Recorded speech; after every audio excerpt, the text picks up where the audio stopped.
Well, welcome to this another edition of our celebration of Sukah. This is actually the first day of Sukah here in 2025. It is year 5992. Yeah, we have 8 years until the final celebration of Sukah will transpire, beginning on the 7th of October in 2033.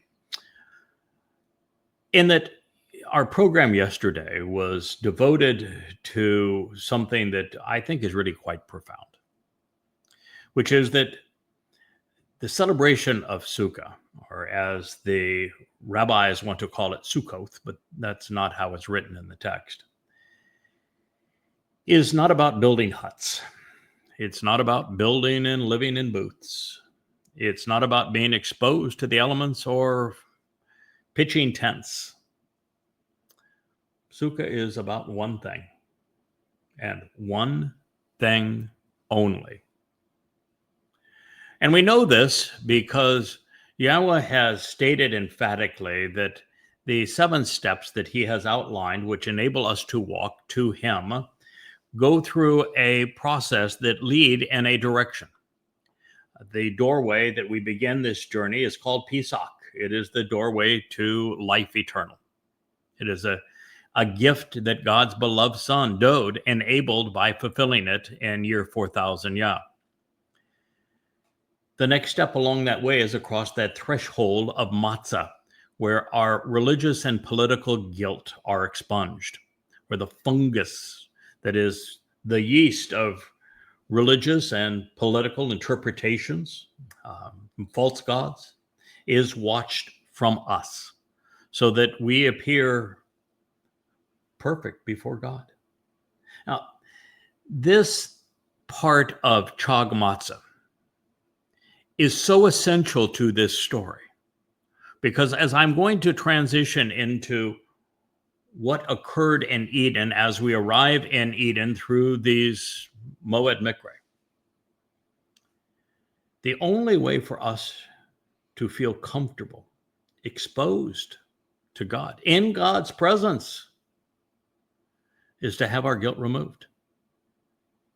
You see, when the children of Israel were first exposed to God, it was at the base of Mount Choreb, very, very early on during the Exodus process. They hadn't even left Choreb at this point.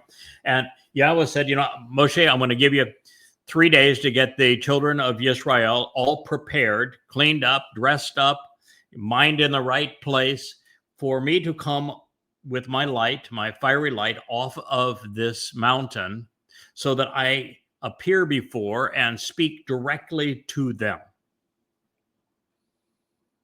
And he did. And they were horrified. Not horrified by God. God's beautiful. His voice, that fiery light, would have been the essence of, imagine the fire that we had last night, and so many of others are burning these fires by engaging in what God requested of us on the Mow'ed Miqra, like on Kippurim and again on Sukah, to come into his presence through the transformative nature of this fire. So God's fire would have been absolutely radiant and gorgeous. His voice, the tenor of it, transformative, warming, reassuring. And yet the children of Israel said, no, it's as if you're killing us. We would just as soon die as to have to be exposed to this again. Why? It has all to do with them, not God. It wasn't God's booming voice. It wasn't God's brilliant light. It was the darkness that was lurking in them. They were still very religious. They were still exceedingly corrupt. They did not genuinely know Yahweh. They hadn't accepted the terms and conditions of the covenant. They were not covenant.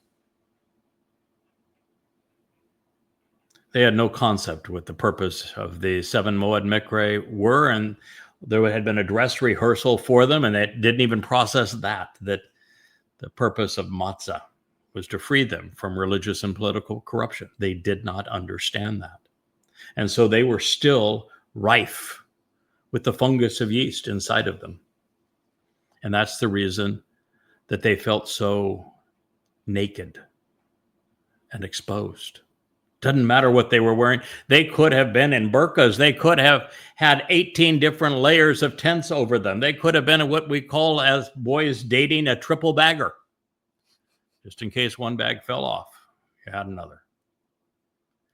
That's what transpired there. They were ashamed of who they were. They were not prepared to be in God's presence. And they told him to go away, to shut up. They never wanted to see him again. And we're witnessing that again now, even in our midst. All right, so the purpose of matzah is to prepare us on the inside, prepare our souls to be exposed to Yahweh and feel wonderful and comfortable in his presence.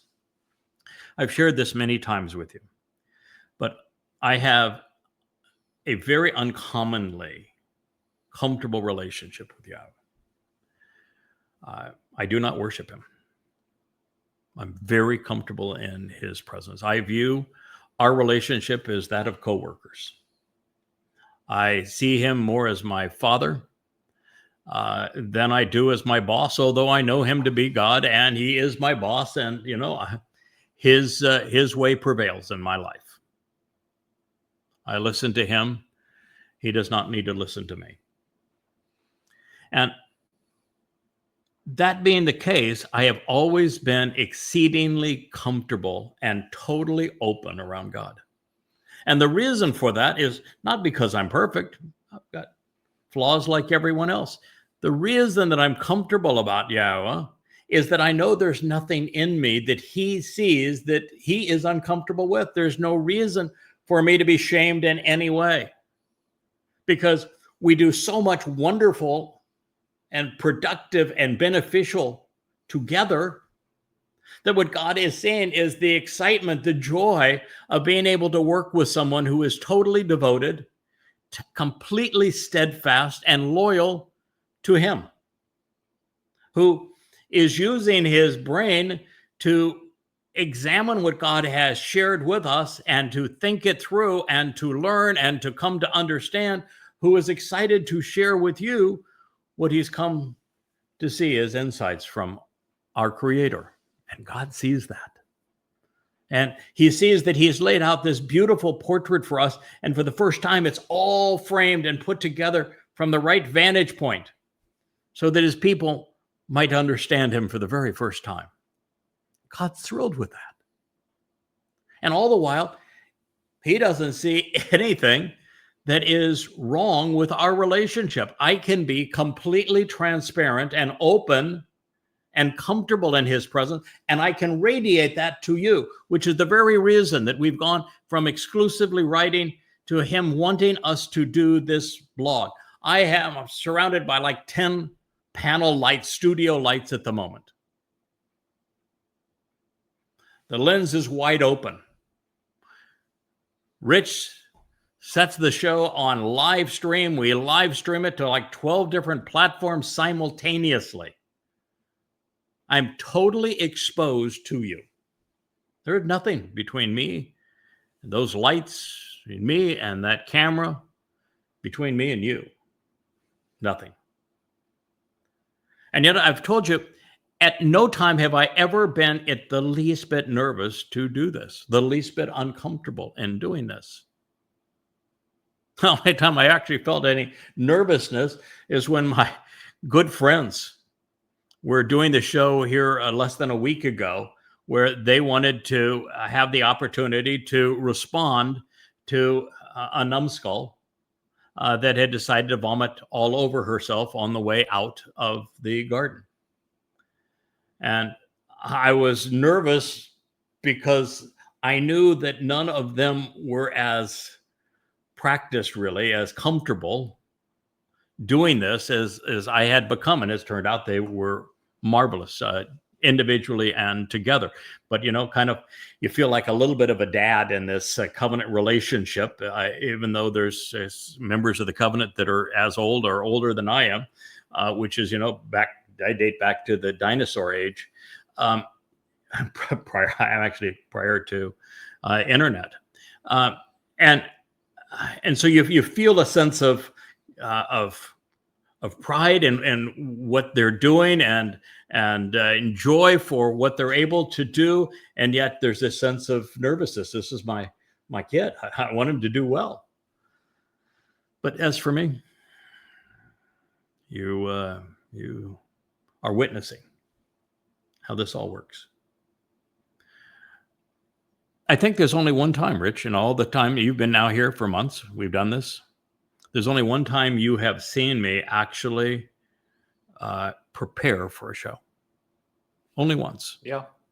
And I asked you a few days ago, I said, would you mind coming in, staying here in the office for a moment? I want to read through the text of what Yahowah had to say about Sukah. I want to make certain that we know exactly where he is going, because I have this insight now, which says there's no tent associated with Sukah. And before we make that statement, let's just make certain that it's consistent with what everything that Yahowah has to say. So it was the only program where I went through the material that we're going to cover in advance of the program. Otherwise, I avoid doing so, because I think that the spontaneity of all of this, particularly after I've taken the time to write all these books, made them freely available to you so you can look at what I had previously considered and learned and shared in writing. But the beauty of this program is it is extemporaneous. It's largely even impromptu. And I think there's a genuineness that comes through with that, particularly when you're talking about the single most important topic in the universe, the preservation of our souls. So the reason I'm able to do that is that after 24 years of being exposed to Yahowah and of learning from him, I've come to know him very well. I've become very comfortable around him. I've learned a great deal from him. And I'm now in a position to be able to share what it is that he wants his children to know. So that's the purpose of matzah. We seem to have a whole lot of people who are desirous of creating the impression that they are seeking to be with God, when really what they're trying to do is resolve their discomfort with themselves. And I'm here to tell you there's only one way that can be done, and that is to completely expose yourself to what Dod is offering. When Dod took away our guilt and brought it into Sheol after fulfilling the role of the Passover lamb. Because then there is nothing in you other than that which is right.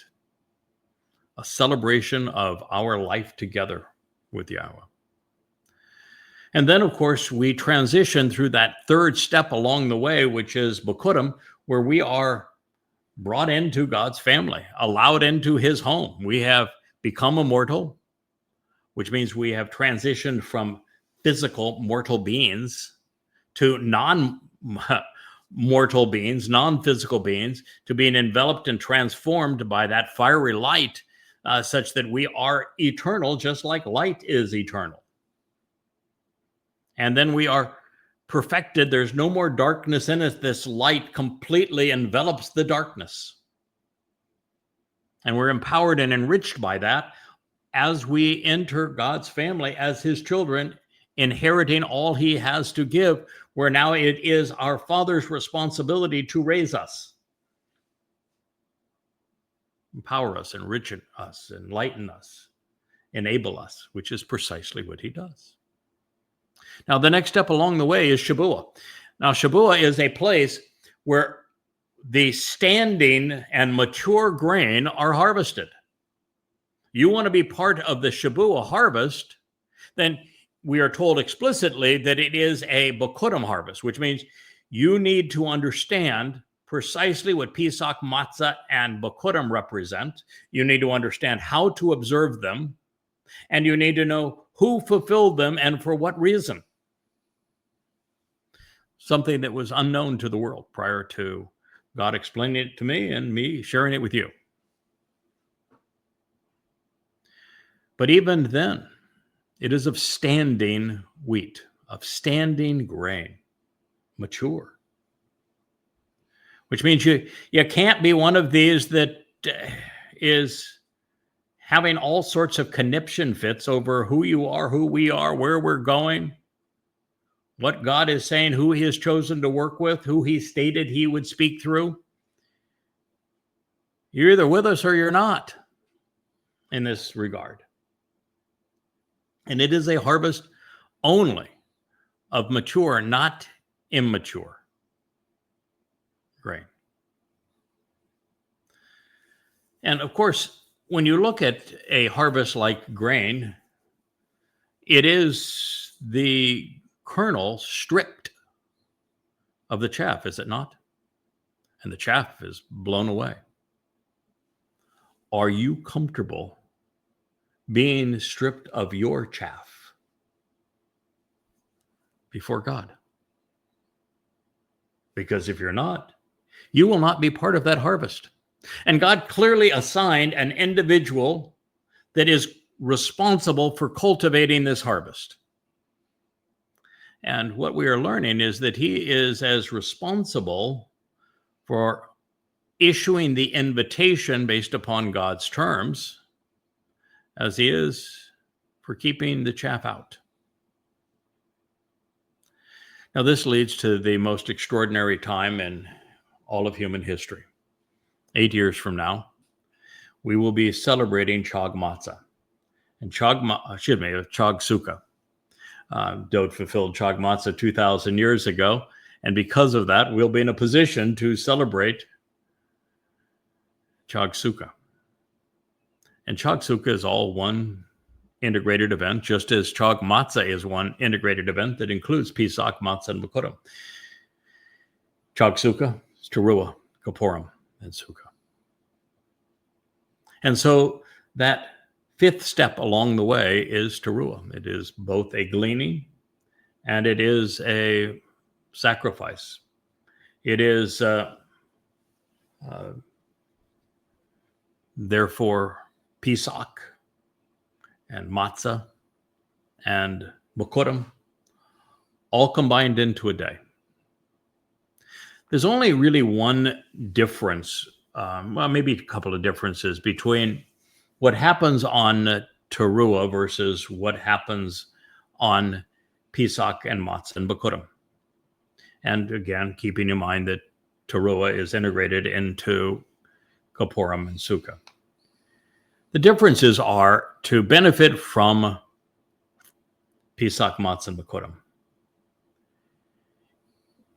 You have to be invited by God and to choose him.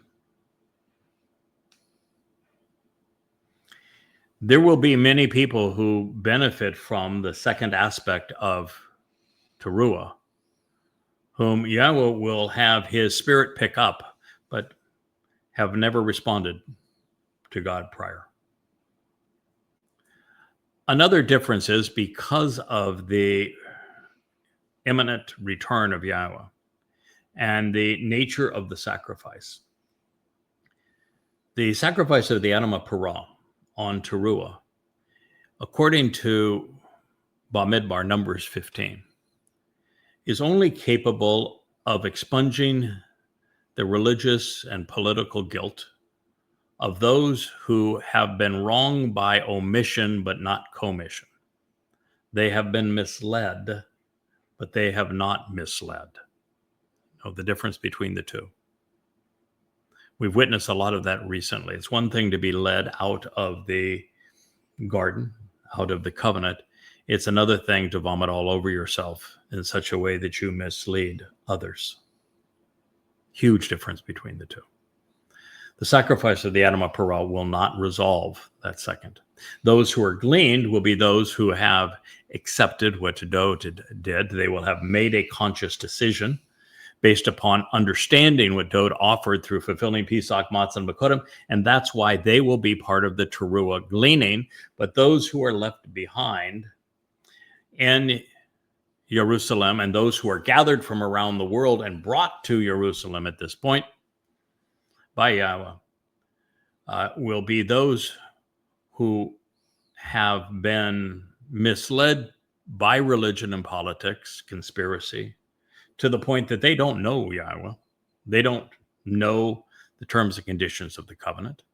They don't know the purpose and the nature of each of the 7 steps we walk to God to live with him in perfection. They don't know these things. But at least they are potentially open to them, which is the whole story of Numbers 19 with the God𤄄𐅄𐤄𝐿 and Numbers 5 with the adulterous woman.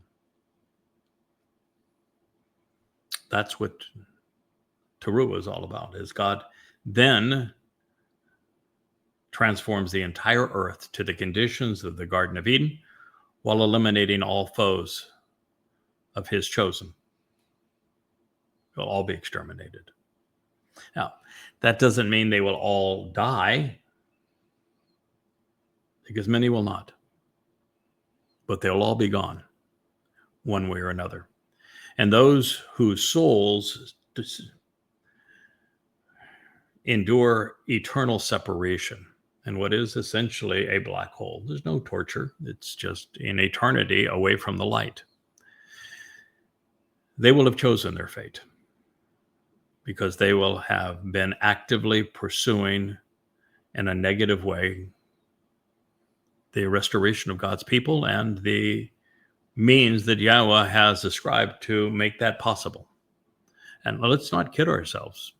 Had Yahweh and I not collaborated together, and I realize I'm this and Yahweh is that in our collaboration, but nonetheless, he works through people. He never works alone.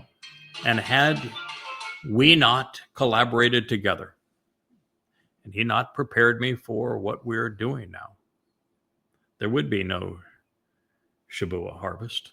There would be no Teruah gleaning. There would be no sacrifice of the God𤄄𐅄𤐄𝐿. There would be no white chariot arriving in Jerusalem filled with candidates to be purged, because there would be no means to purge them. There would be no return of Dod. There'd be no reentrance and readmittance into Gan Eden. The earth would cease to have any value. It would simply be destroyed. It's a lot at stake here. And prior to our collaboration, no one knew any of these things. That's why to go from just saying, I don't want to be part of this anymore, which is just fine.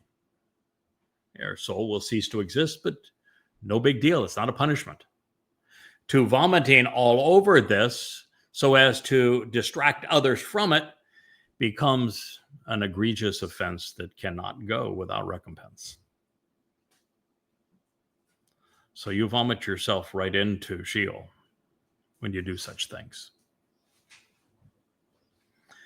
And the sacrifice of the God𤄄𐅄𝐿 can't fix that. So this leads to the day when Yahweh returns with Dod. And now the children of Israel, having been purged of that guilt inside of them, rather than vomiting all over themselves and telling God to go away and to shut up, are going to be receptive to him. This is why the sacrifice of the God𤄄𐅄𝐿 in conjunction with Yahweh's return is so essential. It solves that problem. And then on the 7th step along the way, we re-enter Eden. Sukah is all about returning to the garden.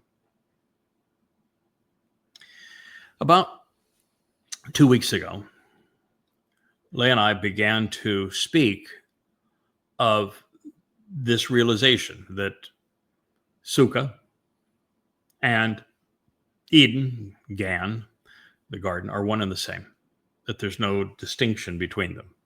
The entire purpose of Sukah is to bring us back into the Gan garden. And what I just shared with you a few days ago as we were approaching Sukah is that Gan is garden, is based on Ganan, which is a protective covered enclosure. And Sukah is based on Sakak, and it is a enclosed and protected shelter. The definitions are identical, not by chance. They are synonymous with one another. So if you want to know what God is offering and where he is bringing us to, you need to understand where we began in Gan Eden. And you need to appreciate the lessons of Gan Eden if you want to be able to enter the garden again on Sukah in year 6000 Yah. That is the single most important teaching I can provide on Sukah. So since we've had more women claim that they are seeking modesty and yet being exceedingly immodest, and not just choosing not to be part of this covenant family and of precluding themselves entrance from the garden and participation in the fulfillment of the next 4 Mow'ed and Miqra. They have picked a fight. They have each come out spewing all sorts of vile nonsense, thoughtless nonsense, emotional responses to personal problems that they are suffering from because of whatever is still lurking inside of them. And so I want to share a little bit about the garden. It says they don't seem to get it. They think that I'm doing something to them when I didn't pick this fight. I have never once talked to this woman named Anne. Never once. Never. I don't even think I even had an email with her in this entire time. If I did, it was so unmemorable. I have no recollection of it. I don't think I've ever had an email with the newest prisoner of the darkness. Never spoken to her on the phone. Never. In terms of response to posts, I was always kind, uplifting, supportive, without exception. Never said anything, even behind their back, quietly, that would be anything other than kind and supportive. And they chose to be vile. They picked the fight. I very seldom, if ever in my life, have picked a fight. But I've never cowered and walked away from one either. So let's talk about the garden, since they don't seem to understand it, and they don't like the metaphor that God is painting, because God clearly is telling us that he's taking us back to the garden. So why would he say that if he wasn't trying to encourage us to learn something from the garden? And I've always begun by saying, you have to recognize that in the garden, there was no religion, no politics, no conspiracy, no anti-Semitism. But that is not the whole of it. Those things are obviously true, and that's profound. That means that religions are leading the faithful away from the garden, not to the garden, because they will all be excluded from the garden. That's pretty powerful. And that means that those who are overtly political are not leading people to paradise, but away from it. So that means that everyone who is overtly political and overtly religious will be absolutely, and without any further ado or discussion, absolutely, totally, and unequivocally excluded from eternal life with Yahweh, participation in his covenant, or entrance into Gan Eden. This did not exist in the garden then, and it's not going to exist going forward. I've made a big deal trying to create separation. You see, the covenant is about separation. It's based on the verb karat. It is to cut. And it is essential that I continue to honor God's intent and to create separation so that you're either set apart unto Yahweh or you're set apart from him. Okay? So let's consider the conditions of the garden. When Yahweh created Adam for the garden, and he had a marvelous relationship with Adam, and he gave Adam a set of instructions, as loving fathers do, and say, everything here is for you. You can eat whatever you want, actually. But there is a tree over there. If you eat of it, your life will end as you know it.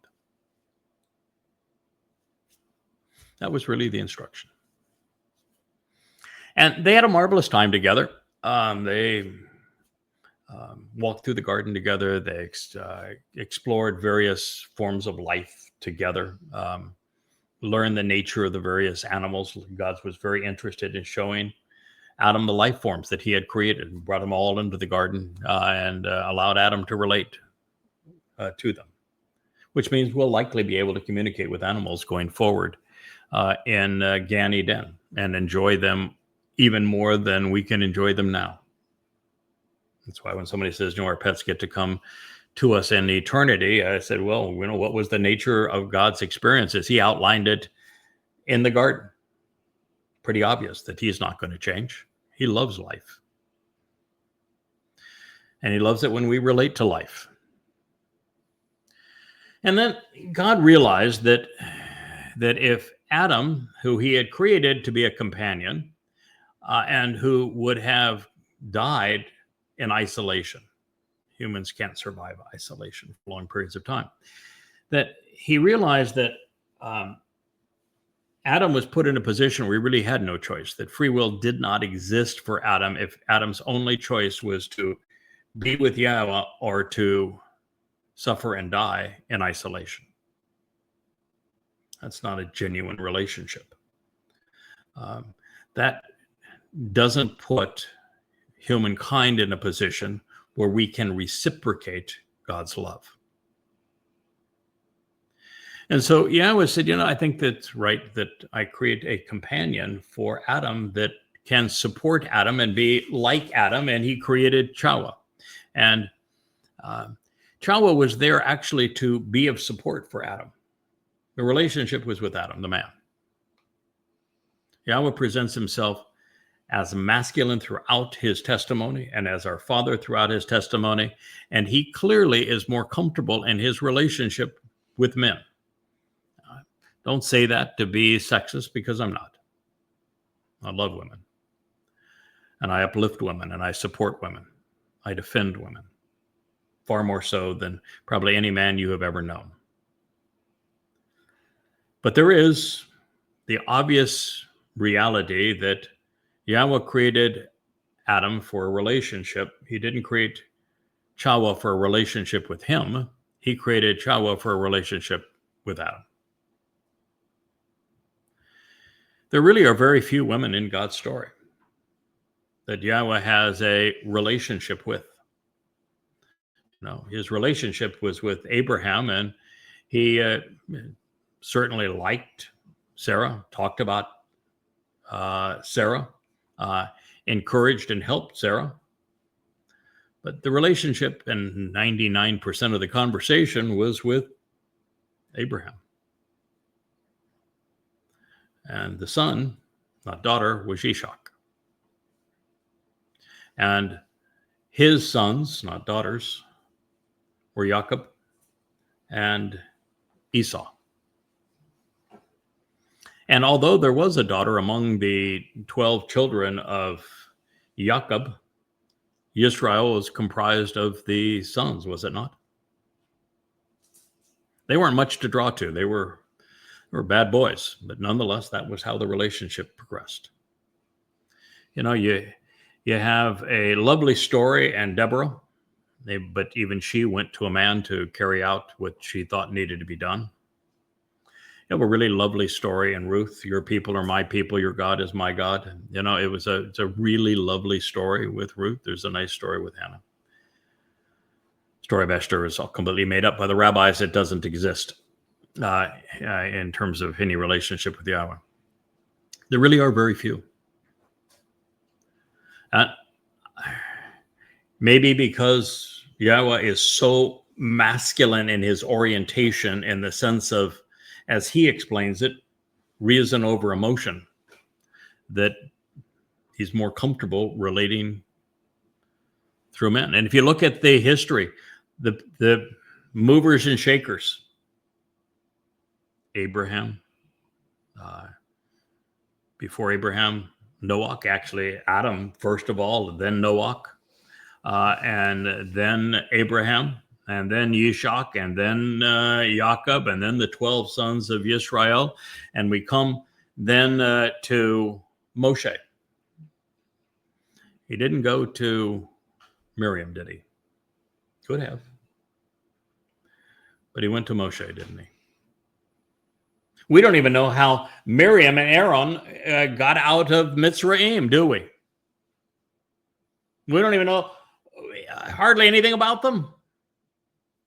We just know that Miriam was able to lead the chorus of the Song of the Sea, and then she went AWOL. So she appeared to be part of the covenant, and then she obviously wrote herself out of it and was divorced by God, which we're seeing a lot of right now, because she was bitter. And that is my experience with these women. They are bitter. It is not redeeming. So you continue through the story. It's Moshe.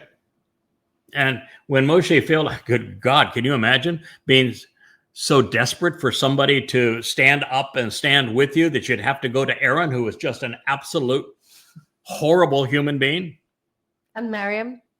But that's what happened. And then, we progress along the way, and we find Yahweh working through Yosheb ben Nun, another man. And then we find him working through Shamuel, whom he referred to as a judge because, well, he was judgmental, extremely rational. And then he would reach out to and anoint God's beloved son, not his daughter, Dod. And then you look at the prophets whose names we know. If you look at Ruth, is a wonderful story, but not a prophet. And you look at those who actually wrote, so that we have a written legacy of what they had to say. They were all men, weren't they? God loves women. Absolutely, unequivocally. And he loves smart women. Yeah, he does. But the fact of the matter is, God relates with and through men. You can say, well, it's being unfair here. I'm just telling you the way the story is told to us. And God is so exposed in his own story, where he tells everything, the good, the bad, the ugly, the beautiful. Warts and all, baby. He presents every aspect of creation as it, and then the story of the garden, and then the necessity of him lamenting that he created humankind because of the flood. He talks about the degradation of Chawa and the what happened as a result. He exposes all of it. He shows how he himself failed when he tried to speak to the children of Israel, didn't he? And yet he fills all of this with prophecy such that he proves his existence and that he is God and that he inspired these texts. And yet when we read these texts, that's the conclusion we come to. So if you're going to follow a woman, you're not following Yahweh. Let me say that again. If you are following a woman, you are not following Yahweh, because Yahweh chooses to lead through men. That doesn't make a woman any less than a man, because the men that Yahweh chooses to lead through respect women. What did Moshe do with the women at the well? He risked his own life in support of them.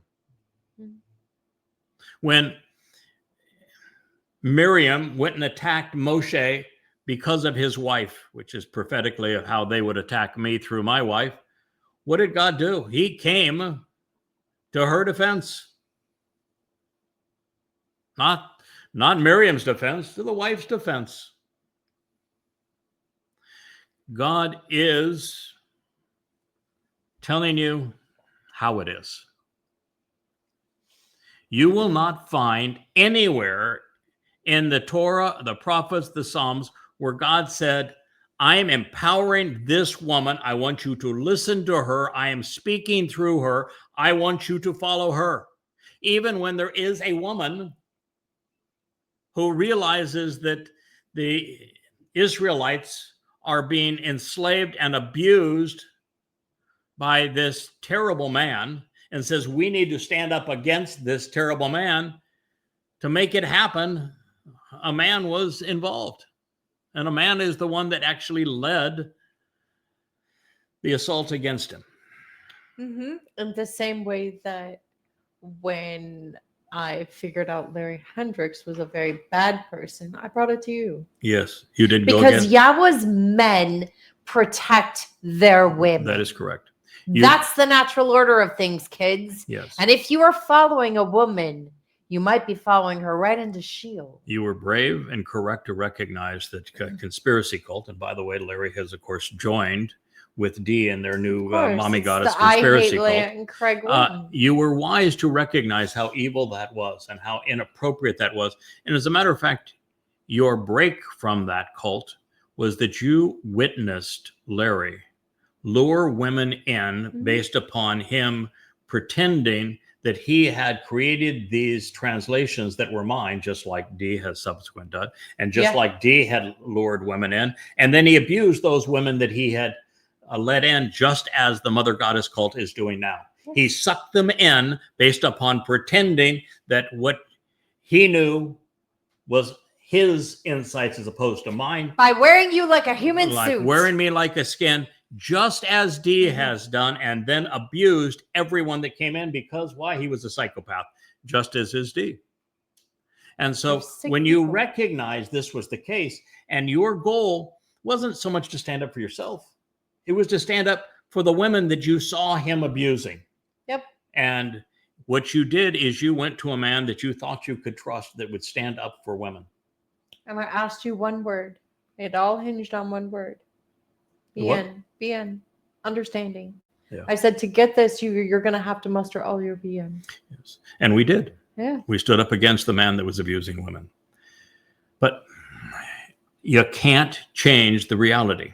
Nope. Yahweh presents himself as a father. Every pronoun that he uses and every verb describing his actions and his speech are all masculine singular. Period. He only presents himself as our father, never as our mother. And he chooses to work through men. Now, you think God's pretty bright? You know, when God said, I chose Dode, and I chose him for reasons that are different from the reasons that men choose other men or that people choose other people, you think that God's really stupid and he doesn't know what works? Do you think he chose Dode because he'd be a mess and that he couldn't accomplish anything with him? Or did he choose Dode because he said, that's a guy who can think it through. He's going to be able to figure it out. Yeah, we'll have some stumbles along the way, but he will figure it out. And in the end, he will do the right thing for the right reason. I know it because I know the very fabric of this man, the character of this man, even when he's 8 years old. And that's what he chose. When God said that he was going to reclaim his own, that he was going to reintroduce his name to his people, that he was going to make the commitment such that his people finally came to appreciate what his son Dod had accomplished by fulfilling Pesach, Matzah, and Bakodim. For the first time, understanding the conditions of the covenant. For the first time, being able to walk to that path through the Mow'ed Miqra to return to Eden. He told you who he was going to choose. And it was a Nakri, masculine, male, singular. And a choder, not a wasp, masculine, singular. All the way through, he told you who he was going to choose, and he told you how he was going to work with them. He told you when this was going to happen. He told you how to respond to him, not her. If you're in a cult where the woman is the leader, you're screwed. not with Yahweh. Do you understand that?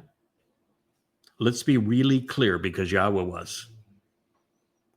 You're dealing with somebody who, just like Miriam, is trying to lure you in because she wants you to suffer the same fate. She knows her fate. And just like Satan knows he is off to Sheol, and the more he can lure into Sheol, the better. All right, so let's go back a little bit to Eden. Yahweh created a relationship with Adam. He was enjoying his relationship with Adam, but he didn't think it was fair to Adam to put Adam in a position where Adam didn't actually have a choice, but to spend time with Yahweh. So Adam created Chawa for Adam, not for himself. And somewhere along the way, Adam chose to listen to and respond to Chawa rather than to Yahweh or Yahweh's instructions. He started listening to the woman rather than leading the woman, rather than teaching Chawa what he had learned in his relationship with Yahweh, rather than being a man. He let Chawa take charge, and Chawa created the first mother goddess cult. When you listen to what Chawa said, when she was perverting and twisting Yahweh's testimony to serve her own interests, she wanted to be a goddess. She is absolutely symbolic of what has become the mother goddess cult that has lured and is continuing to lure so many to their demise. She wanted Adam to worship her. Chawa wanted to be a goddess. She wanted to be just like God, better than God. And so she twisted the testimony of God to suit that agenda. Now, prior to that time, we are told explicitly that Adam and Chawa were naked, and they were not the least bit embarrassed or shamed by it. Do you know why? Because when they were listening to Yahweh and not corrupting his testimony and not working against him, they felt open. They were exposed to Yah, and they felt very comfortable in his presence. They felt energized and empowered and enriched. Nothing to hide. By him. There was nothing in them to hide. Yeah. But what happened? The moment they chose to twist Yahweh's instructions, the moment it was the woman who Adam started to listen to and respond to rather than to Yahweh, what happened? They immediately felt naked and exposed. And what was Yahweh's first comment? Because they were running away from him. The God that had been so good to them, the God that was offering them such a wonderful life, all of a sudden they were trying to hide from. Why were they trying to hide from? The same reason the children of Israel during the Exodus says, "Go away, God, we never want to see you again. We never want to hear from you again," because they wanted to hide from him. Why? Because they didn't have a clue about what God was actually offering, and they chose to twist it. And the moment they chose to twist God's testimony, and it was then regurgitated through the woman as opposed to the reason of the man. It all fell apart, and they knew they were rotten. They knew they had gone astray.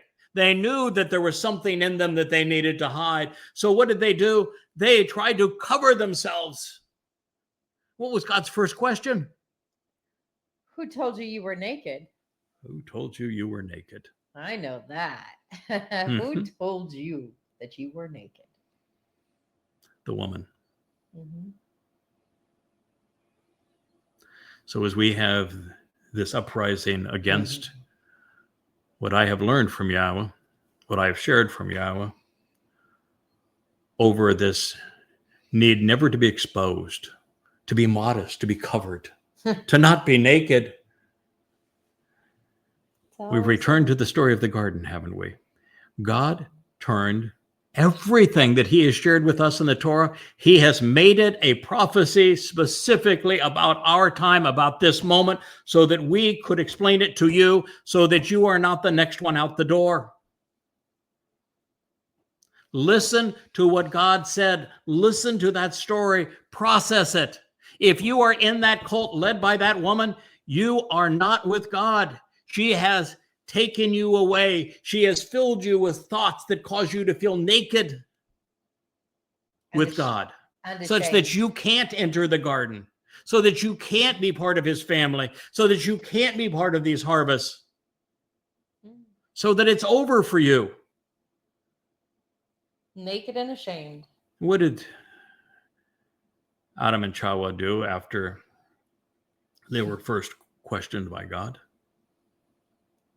They lied. Yep. They lied to themselves. They lied to God. And each other. They lied to one another. They lied to themselves. They lied to God. That is what they did. What is the mommy goddess cult doing? All the same things. Wouldn't you know? How did God respond?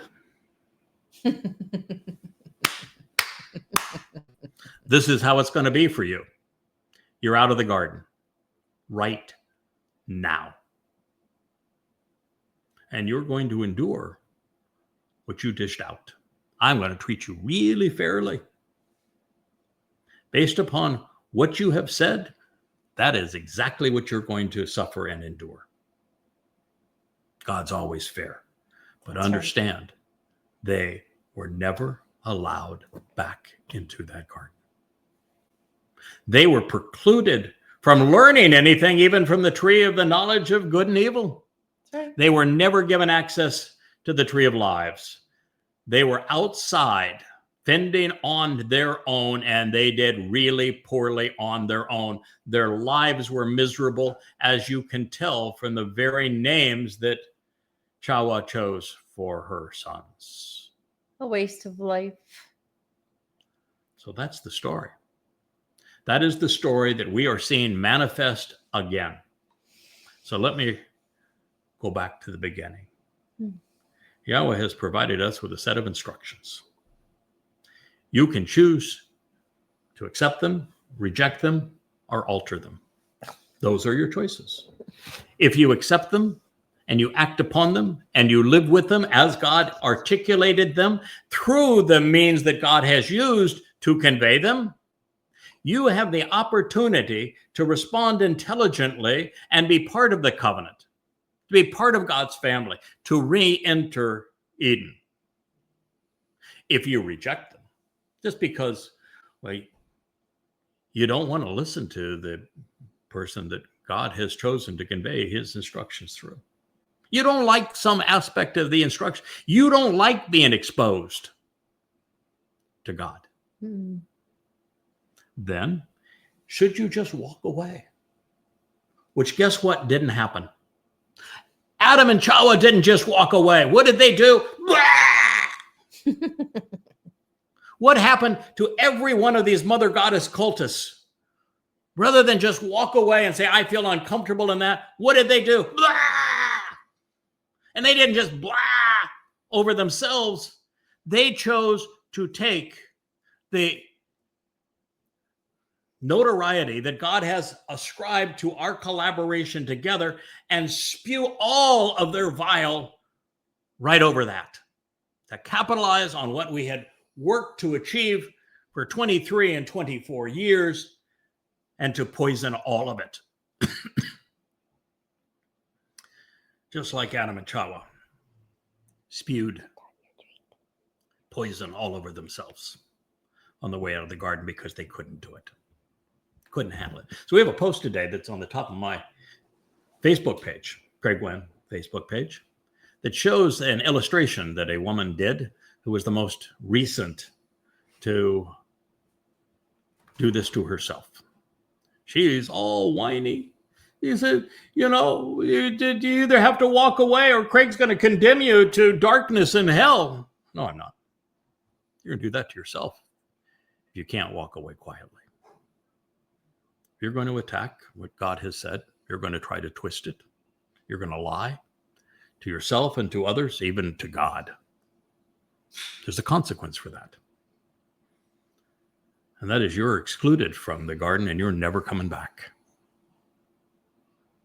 And if you throw up such that your vomit negatively affects God's people, negatively affects what God is trying to achieve through his chosen implements, then there is a consequence for that. And that consequence is Sheol. No torture there. You will not have been sent there unless you chose it. And you now know the way that it occurs. So I think it's rather important that we get back to basics. God's story begins in Eden and it ends in Eden. If you don't like Eden, you won't be there when we return. You see, the job I have been given is not just to encourage a harvest. It is to discourage those who do not belong. God's not looking for a large number of people. He's looking for thoughtful, judgmental people who are right about him. World's filled with people who are wrong. Yep. They don't belong. And I'm happy to discourage them. And so our goal is that we will continue to double down. We want to make it absolutely certain that if you are uncomfortable being around Yahweh, because you're uncomfortable with some aspect of Eden as it was and as it will be, then you do not belong. And we want to make certain that we don't make a horrendous mistake and include you when you should not be included. So we will continue to corrupt. We will continue to poke, to agitate, to be extremely blunt and bold on who God is and what he is offering, so that if you do not belong, you will exclude yourself. My love, if I may. And you will announce that you have excluded yourself as all of them have done. Mm-hmm. If I may. The Miqra are invitations to a party to meet with Yahweh, correct? Also, in many of those Miqra, we have a set menu. A ram, a bull, and a goat. Well, if you spit in the face of the bull, do you really expect that it will be there to, I don't know, erase your sins? I don't think so. The final of the three animals that God has picked as metaphors, and by the way, nudity is a metaphor in the garden. Mm-hmm. He's not saying that we're going to be naked going forth into Eden. What he is saying is that if you can't be naked in front of God, exposed in front of God, and be comfortable, if you can't do what I'm doing right now, you don't belong. Then you don't belong. I am exposed more to you right now than anyone who has ever posed nude. Mm-hmm. That's just the reality of it. And you need to be able to think these things through as opposed to react emotionally and then to twist God's message.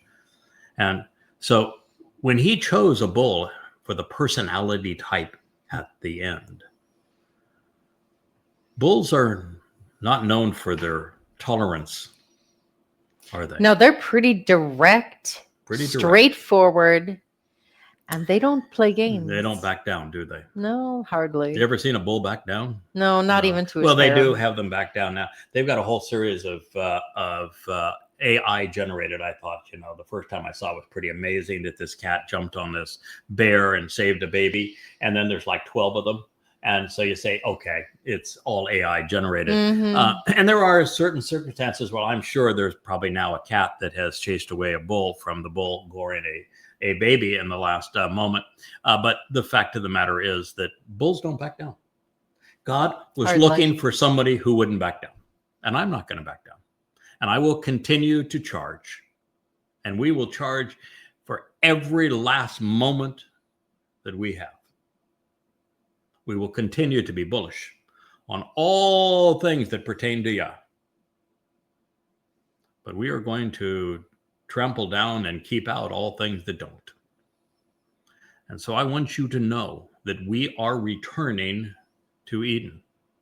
If you don't like it there, you're not going to like it as we go back. And our job is to keep Eden from having people in it who will make life miserable for the rest of us. So, my friends, Sukah is gone. Gone is Sukah. The story is from gone to gone.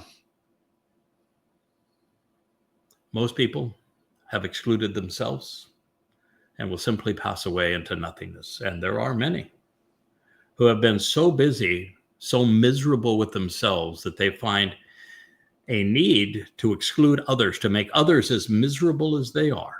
To make their little cult of nothingness and stillborn children. They will find themselves far worse than excluded. Yes. But mind you, while I'm going to honor Yahweh's intent, and I'm going to do exactly as he is instructed in the role that I play in this regard, he can count on me to be steadfast and to be loyal, to be consistent and to be right. And I will do nothing more or nothing less than his instructions require. But the more we study his instructions in this regard, he has delegated this responsibility not to his beloved son, but to his son's Bashar, who isn't holding the staff as much as he is holding the rod. And I will do my job. And you will have earned whatever fate becomes you. Now, I will say to those who have been really rash and who have vomited all over themselves, that I am not in a position today where I'm going to judge whether or not what you have already done has earned you an express ticket that is irrevocable to Sheol. I think there are some in the most recent breakaway cult. By recent, I mean it only broke away about a year ago. That the ringleader of it, I don't think there's any hope that she will ever be able to escape the fate of Sheol. Hardly. And I think it is well deserved. And when I say that, you need to know that I don't say it with vindictiveness, because I was kinder to that woman than any man ever in her life. I did more to support her, to protect her, than any man in the history of her miserable life. No one was kinder to her. According to her words. And even by her own admission, that no one was ever as supportive or as kind as I was to her. And I was repaid by this vitriol from her. So she has done this to herself. I had nothing to do with it. And all she has done ever since is she couldn't walk away. What she had to do, because she was so miserable, she had to spend the next year of her life trying to tear down everything that she had once supported, that she once knew, that she once recognized was true. And loved. And she has spent the next year of her life dismantling it all. Why?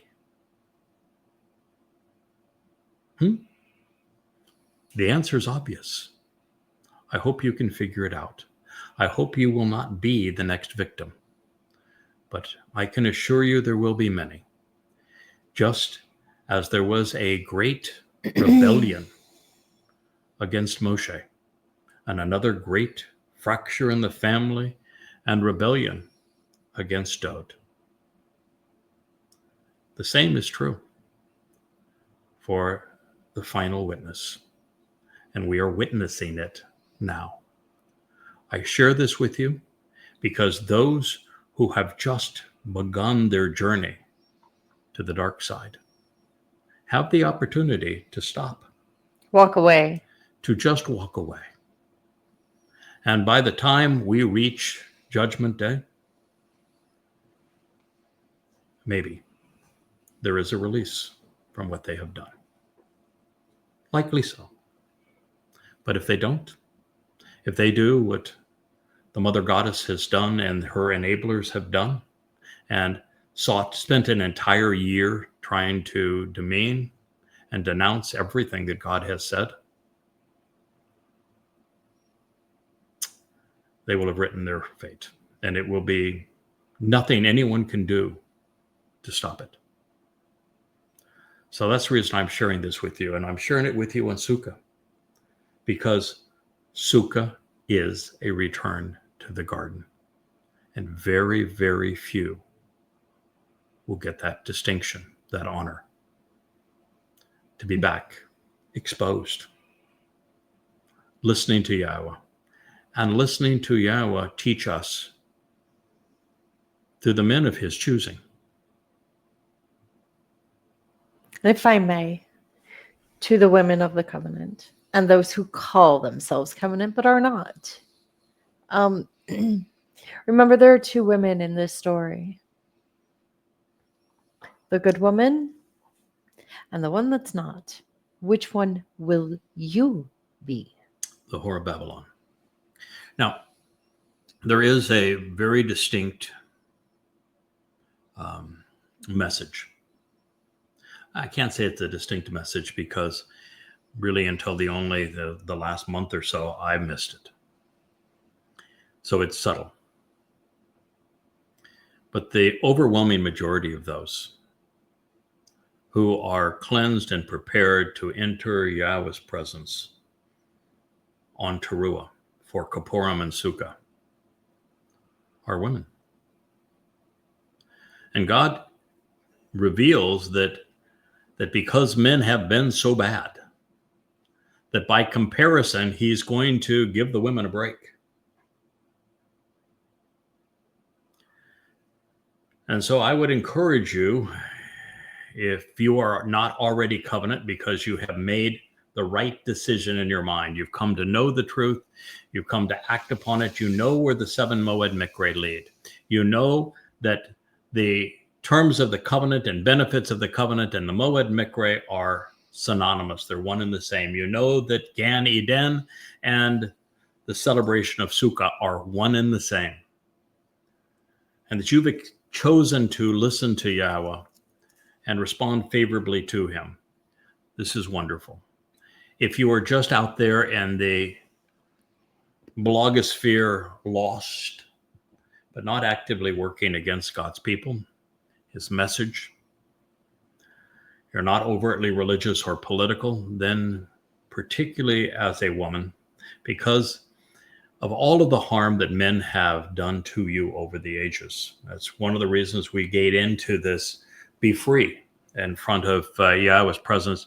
Don't buy into the religious idea that women must be modest, that women must be somehow clothed from here to their ankle.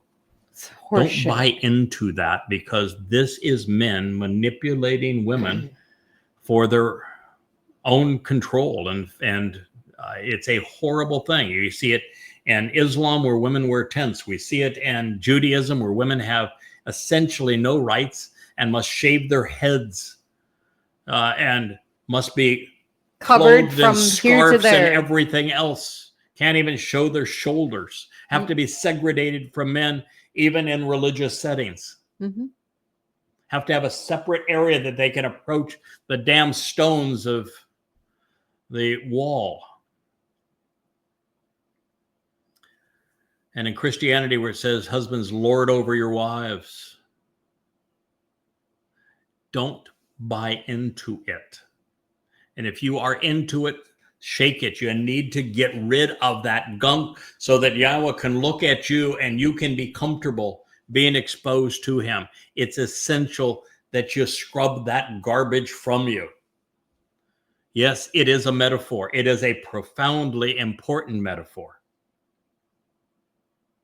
And we're going to continue to drive that metaphor home so that more people are not led astray, victimized by those who would spew their vomit all over themselves and everyone else. Eden is a vomit-free zone. And so I thank you for listening.